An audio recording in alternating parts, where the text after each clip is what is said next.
बिस्मिल्लाहिर्रहमानिर्रहीम। अस्सलाम वालेकुम नाज़रीन। ये पोंजी स्कीम्स और जो MLM का जो बिज़नेस है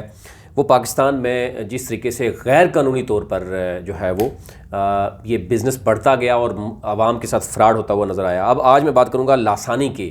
और लासानी जो है वो बिल्कुल आखिरी जो है वो सांसें लेता हुआ नज़र आ रहा है, उसका पूरा ग्रुप, क्योंकि वो अब बहुत जल्द उठाया जाएगा। मैं आपको रिसेंटली बताता हूँ कि चेयरमैन NAB ने सख्त हदायत की थी DG NAB लाहौर को, और उसके बाद मामला जो है वो सामने आया है कि कराची, बहावलपुर, लाहौर और इवन मुल्तान में भी कहा जा रहा है कि वहाँ पर जो दफातर थे जो बंद हो गए थे 16 जनवरी को बंद करके, क्योंकि अनीसुर्रहमान भाग गया था, और जो बाकी लोग थे डॉक्टर आसिफ हैं, काशिफ कादरी हैं, महर उस्मान एक बहुत बड़ा मोहरा बताया जा रहा है कि जनाब ये बहुत कुछ करता रहा है यहाँ पे बैठ के, और शकील गिल, ये वो लोग हैं, काशिफ कादरी ये वो लोग हैं जो जिनके ख़िलाफ़ घेरा भी तंग हो चुका है। इनके ख़िलाफ़ कुछ दस्तावेज़ात NAB के हाथे जो है वो लग चुके हैं। और ये आपने देखा होगा कि कल जो NAB की तरफ से जो छापा मारा गया 4-5 दफातर में, उसमें से CCTV फुटेज भी उठाई गई हैं, और जो लोग आते जाते रहे हैं, फिर रिकॉर्ड भी है, कोई मैनुअल रिकॉर्ड भी है, और उसमें वो लोग भी, उनकी भी निशानदेही हुई है जो लोग आखिरी, यानी जब अनीसुर्रहमान भाग गया उसके बाद उन्होंने कुछ तो लोग कह रहे हैं कि अपने पैसे पूरे करने के लिए उन्होंने जो कुछ दफातर में था, यानी कंप्यूटर्स थे, लैपटॉप्स थे, इक्विपमेंट था, सारा कुछ उठा के ले गए, फर्नीचर भी उठा के ले गए। उनकी कुछ फुटेज भी सामने आई है, और उसके बाद वो लोग जो बढ़ चढ़ कर आगे होते थे, और जैसे कि आजकल B4U के लिए कुछ लोग कर रहे हैं, कुछ आल पाकिस्तान प्रोजेक्ट के लिए कर रहे थे, गायब हो गए। इसी तरह जो है 3 जीनियस हो गई, या ग्लोबल ट्रेडिंग हो गई, या मतलब बहुत सी अब तो लाइन लगी हुई थी, लेकिन अब वो अपने अंजाम तक पहुंच रहे हैं। अवाम को बाशऊर, एटलीस्ट अब अवाम बाशऊर हो रही है कि जितने भी इस तरह के मिलते जुलते कारोबार थे वो सारे के सारे फेक थे, गैर कानूनी थे, सूद पर काम हो रहा था, और सर्कुलेशन थी मनी की, और डेफिनेटली वो भाग जाते हैं। कोई एक सिंगल कंपनी ऐसी नहीं है पाकिस्तान में जो मौजूद हो, कोई सिंगल कंपनी ऐसी नहीं है जो मौजूद हो जो यानी अरसा दराज से काम कर रही हो। जितनी भी कंपनीज आई, फ्रॉड किया, 3-4 साल बाद वो भाग गए, और ये वही लोग हैं जो एक कंपनी में फ्रॉड करते हैं, अवाम का जो जमा पूंजी होती है वो उठाते हैं, और फिर दूसरी में आते, फिर तीसरी में आते। यही सूरत हाल हमें इधर भी नज़र आई। बड़े करीबी लोग थे इनके, काशिफ कादरी जो थे, शकील गिल थे, डॉक्टर आसिफ थे, और महर उस्मान। अब इनके घेरा इनके तंग हो गया है, क्योंकि NAB और FIA का मामला ये होता है कि जब तक पब्लिक की तरफ से कंप्लेंट्स नहीं, अब तो बहुत बड़ी तादाद एक अनीसुर्रहमान के ख़िलाफ़ और इन लोगों के ख़िलाफ़ जो है वो NAB में एप्लीकेशंस आ चुकी हैं, और इस वक्त DG जो NAB लाहौर हैं, ये एक बहुत बड़ा केस ये एक सामने आ रहा है। सियासी केस तो मौजूद हैं, लेकिन उसके अलावा अवामी केस, ये बहुत बड़ा केस, इस वक्त सबसे बड़ा केस यही समझा जाता है, लाहौर जो DG NAB के पास मौजूद है। वहाँ पर आए रोज़ हम देखते हैं कि जो दरख्वास्तें जा रही हैं, उनकी एक्नॉलेजमेंट आ रही है, जो लोग हैं उसके बाद उनके बयान रिकॉर्ड्स हो रहे हैं, उसका हिस्सा बनाया जा रहा है। तो अभी तक ये केस यानी कहा जा रहा है कि 60-70% तक पहुँचा है। बहुत से मज़ीद लोग भी हैं जो इसका हिस्सा बन रहे हैं, और तेज़ी से हिस्सा इसका बन रहे हैं। आज आपको बता देते हैं कि जनाब अब क्या होने वाला है। एक तो ये है कि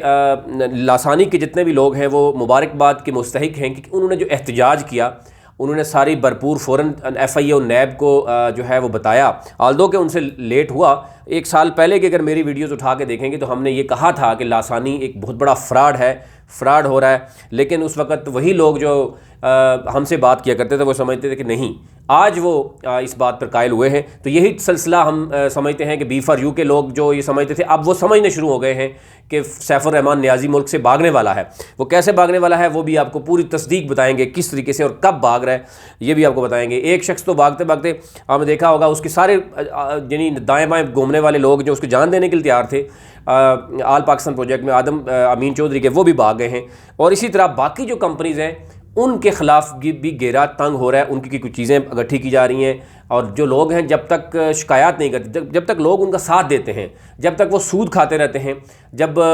उनको रोकता है तो उसके बाद वो आते हैं, जब तक जो है वो पानी फिर। लेकिन अब कहा जा रहा है NAB के चेयरमैन की तरफ से कहा गया है कि और SCCP भी और FIA भी एक पेज पर आ गए हैं कि जो ही कंपनी कोई नज़र आए, बेशक उसकी आवाम उसके ख़िलाफ़ कोई दरख्वास्त दे या ना दे, जो खुफिया इदारे हैं, फाइनेंशियल मॉनिटरिंग यूनिट, वो जब काम करती है तो वो खुफिया तरीके से काम करते हैं। जिस तरीके से B4U के ख़िलाफ़ उन्होंने काम किया, लासानी के ख़िलाफ़ किया, आल पाकिस्तान प्रोजेक्ट के ख़िलाफ़ किया, और उन्होंने अपना जो रिकॉर्ड है निकालने के बाद उन्होंने लिखा, और उसमें खुफिया एजेंसीज़ मौजूद होती हैं। वो अपने तरीके से देखती हैं कि किस तरीके से आवाम के को किसे पैसे लेकर, और B4U के दफातर में विज़िट किया गया और SCCP के कुछ और चंद खुफिया इदारे के लोग मौजूद थे, वहाँ पर जाकर उन्होंने पूरी प्रेजेंटेशन लेते रहे हैं उनसे, और वो बेवकूफ़ उनको भी प्रेजेंटेशन देते रहे हैं कि जनाब शायद ये भी हमारे इससे गैर कानूनी कारोबार का हिस्सा बनेंगे। लेकिन उन्होंने सारा रिकॉर्ड उनसे निकाला और फिर उसके बाद उनके खिलाफ कार्रवाई शुरू हुई। अब बात कर लेते हैं जनाब, यानी जो कराची, बावलपुर, लाहौर के दफातर में से बहुत सा रिकॉर्ड निकला है। ये 2 दिन के बाद आपको मज़ीद चीज़ें बताएंगे। कमिंग वीक बहुत ही इंपॉर्टेंस रखता है। कुछ अहम लोगों की गिरफ्तारियाँ मुतवक्के हैं NAB की, और दूसरी बात यह है कि रेड वारंट वो है बहुत जल्द जो है वो जारी होने वाले हैं आपके जनाब अनीस उर रहमान के, जो कि इस वक्त ओमान के मुख्तलिफ एरियाज़ में कभी कहाँ छुपते हैं कभी कहाँ छुपते हैं। और अभी ज़राए ये भी बता रहे हैं कि वहाँ से, ओमान से वो, क्योंकि उनको इल्म है कि मैं गिरफ़्तार हो सकता हूँ, तो वो हो सकता है कि 1-2 दिन में वो ओमान छोड़कर किसी और मुल्क में चले जाए। अब ये देखना होगा कि कानून नाफज़ करने वाले इदारे जो हैं वो किस कदर उसका पीछा करते हैं। लेकिन रेड वारंट जो ही चेयरमैन NAB जो है वो इसकी अप्रूवल देंगे, तो रेड वारंट के बाद दफ्तर ख़ारजा जो है इंटरपोल के ज़रिए जो है ये गिरफ़्तारी होती है। और ये गिरफ़्तारी कोई मुश्किल नहीं है, और ये जिस मुल्क में भी उस वक्त होंगे, क्योंकि अब ये ज़राए हमारे बता रहे हैं और बड़े वो इस वक्त मौजूद हैं वहाँ ओमान में, वो कह रहे हैं कि वहाँ पर क्योंकि जगह भी तब्दील करता हुआ नज़र आता है और मुख्तलिफ मुल्कों के बार्डर्स मौजूद हैं, और वहाँ पर क्योंकि पैसे देकर कुछ भी हो सकता है, तो हो सकता है कि वो उस मुल्क से किसी और मुल्क में चले जाए। लेकिन जिस मुल्क में भी वो जाएंगे वो गिरफ़्तार हो सकते हैं। और इसके साथ साथ जो उसके दूसरे लोग हैं, काशिफ कादरी हैं, महर उस्मान है, शकील गिल हैं और डॉक्टर आसफ, इनके बहुत बड़े शवाहिद भी मिले हैं। और इनकी जो ये पहले क्या थे, आज से 1 साल 1.5 साल पहले क्या थे, और अब ये करोड़पति कैसे बन गए, इनकी प्रॉपर्टीज़ कहाँ से आई और ये मामला कहाँ से आया, अब इनके ख़िलाफ़ भी घेरा तंग हो रहा है, और ये भी लोग गिरफ़्तार होंगे और देर नहीं होगी, ये भी जल्द होगी। क्योंकि मामला इस वक्त ये है कि जो अनीस उर रहमान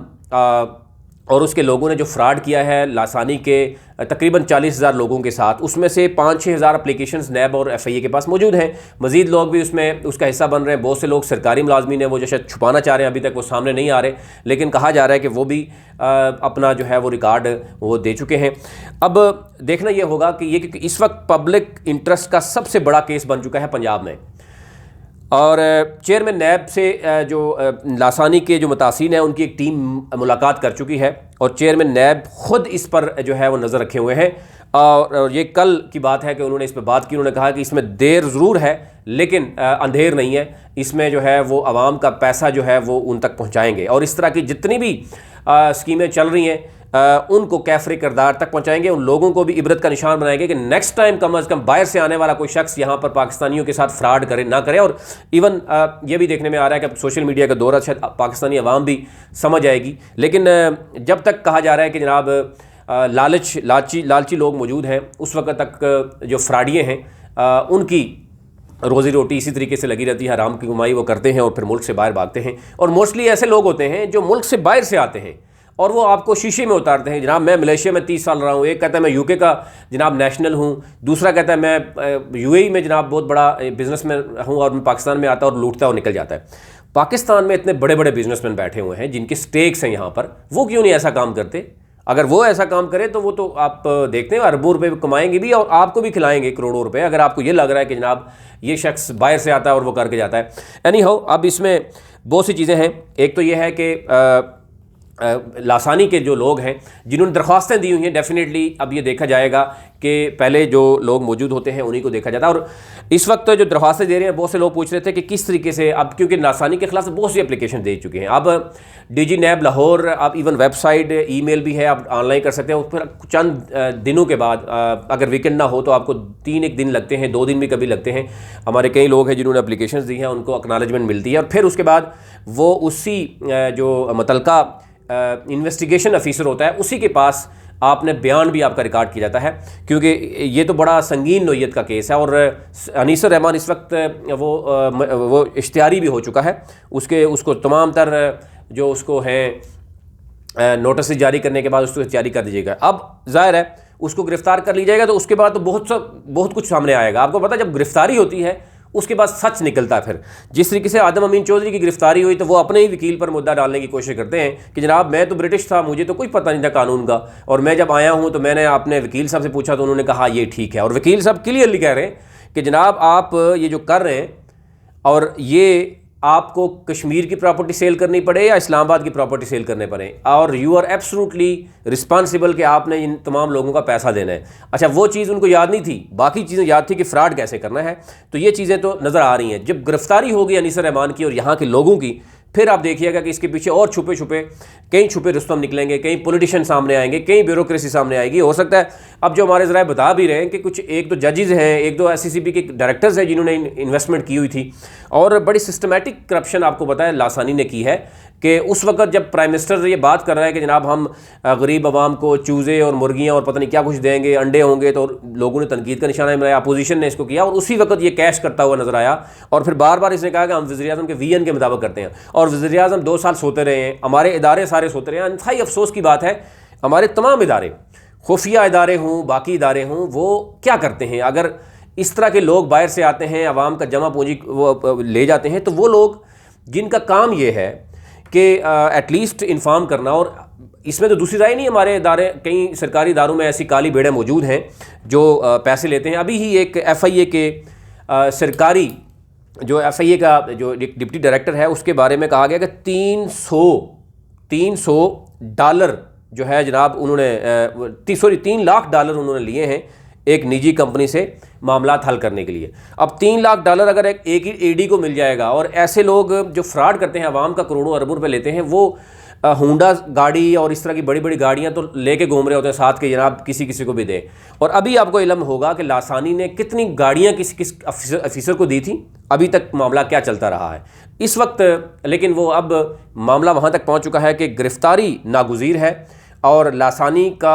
को अंजाम तक पहुंचाना नागुज़ीर हो चुका है। इसी तरह बाकी जो इदारे हैं उस पर हम बात अलग से करेंगे। लेकिन फ़िलहाल बहुत से लोग ये पूछते थे कि लासानी का क्या बना, बहुत सुस्त काम हो गया, लेकिन सुस्त नहीं हुआ ये, क्योंकि इदारे जो हैं वो अपना काम करते हैं, अपनी जो फार्मेलिटीज़ हैं वो पूरी करनी होती हैं, नोटिस, टाइम, ये सारा कुछ करना होता है, ताकि बाद में ये लोग खुद ही हाई कोर्ट और सुप्रीम कोर्ट में जाके NAB की और FIA की, आपको पता है कि वहाँ पर कारकर्दगी पे सवाल उठाते हैं, जनाब कि ये इन्होंने नोटिस हमें नहीं भेजा, ये यही काम नहीं किया, इतना टाइम होना चाहिए था। तो वो सारा टाइम पूरा करने के बाद जब ये होगी कार्रवाई तो फिर आपके सामने बहुत कुछ जो है सामने आएगा। लेकिन अब वक्त बहुत नज़दीक पहुँच चुका है। लासानी के लोगों ने तकरीबन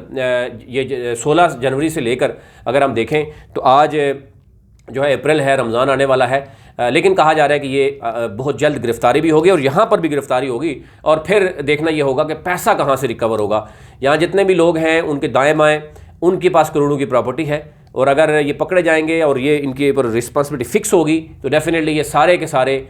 लोग जो हैं वो सामने आएंगे, और अनीसुर रहमान और ये लोग गिरफ्तार होंगे तो उसके पीछे जितने लोग होंगे डेफिनेटली वो भी सामने आएंगे और आवाम का पैसा वापस मिलेगा। लेकिन आवाम से गुजारिश ये है कि इस तरह की जितनी मिलती जुलती MLM है या जिस तरह मिलती जुलती जो है स्कीमें हैं, पोंजी स्कीमें, इनसे बचें, और एटलीस्ट अपने किसी बैंक मैनेजर से बात कर लें, आप किसी ऐसे इदारे, मालियाती इदारा जो मौजूद है, जो एग्जिस्ट कर रहा है। ये लोग बाहर से आते हैं, कोई पैसा नहीं होता, पैसा आपसे लेते हैं, उसके बाद आपको फिजिकल प्रोजेक्ट्स के नाम पर आपको लूटना शुरू कर देते हैं। फिजिकल प्रोजेक्ट्स क्या होते हैं? आज आप देख लें कि लासानी के जितने भी बड़े बड़े प्रोजेक्ट्स थे दिखा रहे थे, वो किधर गए?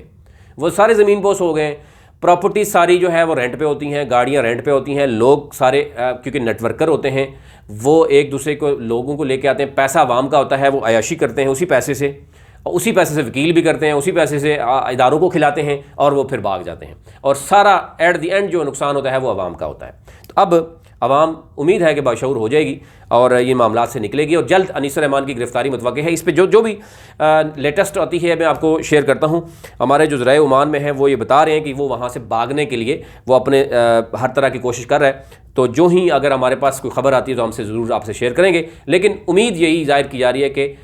वो बहुत जल्द ये केस अंजाम तक पहुँचेगा। और ये चैलेंज भी जो DG NAB है और चेयरमैन NAB है, ये उन्होंने कहा जी ये मेरे लिए चैलेंज है। तो ज़ाहिर है जब चैलेंज बनता है तो फिर उसको